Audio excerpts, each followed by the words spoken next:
इकडे दिव्यातील अनधिकृत इमारतींवरती ठाणे महानगरपालिकेनं हातोडा चालवण्याची तयारी केली, पण पुरेसं पोलीस बळ नसल्यामुळे आजची कारवाई पुढे ढकलण्यात आली आहे। त्यामुळे अनधिकृत इमारतीत राहत असलेल्या हजारो दिवावासियांना किमान काही दिवसांचा दिलासा मिळतोय। दिवा शहरातील सिद्धिविनायक नगर येथील अनंत पार्क विंग क्रमांक 1, 2, 3 मधील हे सगळे रहिवासी आहेत। गेल्या 3 दिवसांपासून या इमारतीतले रहिवासी रस्त्यावरती उतरत आंदोलन करतात, त्यांची घरं वाचवण्याचा प्रयत्न करतात।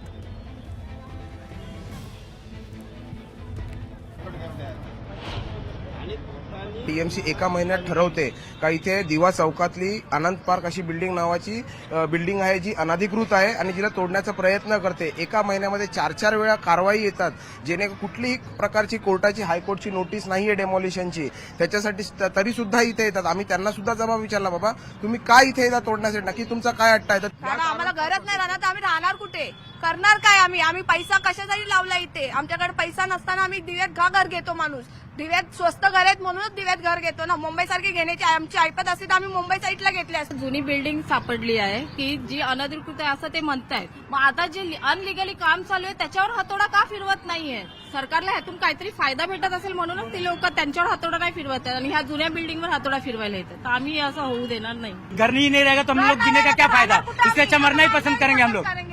हम लोगों को इससे अच्छा पहले फांसी दे दे, इसके बाद क्या आत्महत्या करेंगे। दिव्यामध्ये अनधिकृत इमारती म्हणजे जे यांच्या शब्दाच्या बाहेर आहेत, जे यांना स्लॅब मागे पैसे देत नाही त्यांच्यावरच कारवाई केली जाते। बाकीचे मला असे मोठे बिल्डर दाखवा, तुम्ही अख्ख्या रोडला बघू शकता 7-7 माळ्याच्या बिल्डिंगच्या टॉवरची कामं चालू आहेत, त्यांच्यावर एकाही कारवाई केली जात नाही, कारण यांची पार्टनरशिप आहे सर्व मनीष जोशी इथले अधिकारी सर्वांची। आमच्या असं लक्षात येत आहे की हे जे बिल्डर आहेत हे बिल्डरच कारस्थान करून अशा प्रकारे पहिल्यांदा अनियमित बांधकाम करायचं आणि मग कोणाला तरी कोर्टात पाठवायचं, हे जे काही धंदे चाललेले आहेत हे योग्य नाही आहेत। या संदर्भात उपमुख्यमंत्री एकनाथराव शिंदेजींची देखील माझी चर्चा झाली, त्यांनी त्यातल्या फॅक्ट्स माझ्या नजरेस आणून दिलेल्या आहेत आणि या संदर्भात आम्ही कोर्टमध्ये इंटरव्हेन्शन करणार आहोत। तर कल्याण डोंबिवली पाठोपाठ दिव्यातही अनधिकृत इमारतींवरती कारवाई केली जाते। याच विरोधात स्थानिक आक्रमक झाल्यात। कल्याण डोंबिवलीतील 65 इमारतींच्या व्यतिरिक्त अनेक इमारती अनधिकृत आहेत। या अनधिकृत इमारतींचा किंवा बांधकामांचा आका हा ठाण्यात राहतोय असा आरोप केलाय मनसेचे माजी आमदार राजू पाटील यांनी। या बांधकामांना अधिकारी यंत्रणा ते राजकीय मंडळी जबाबदार आहेत असंही राजू पाटील म्हणतात।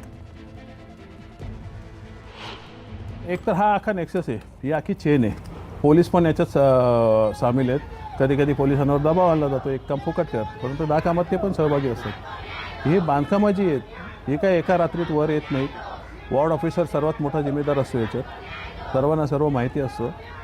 त्यामुळे हे पुरी एक चेन आहे आणि ही चेन तोडत नाही तोपर्यंत इथे काय होणार नाही। आणि जोपर्यंत यांचा आका जो ठाण्यात बसलेला आहे तो याच्यावर काही डिसिजन घेत नाही, आता तरी बस करूया या अनुषंगाने जर वाटचाल केली तर लोकांनी दिलासा मिळेल।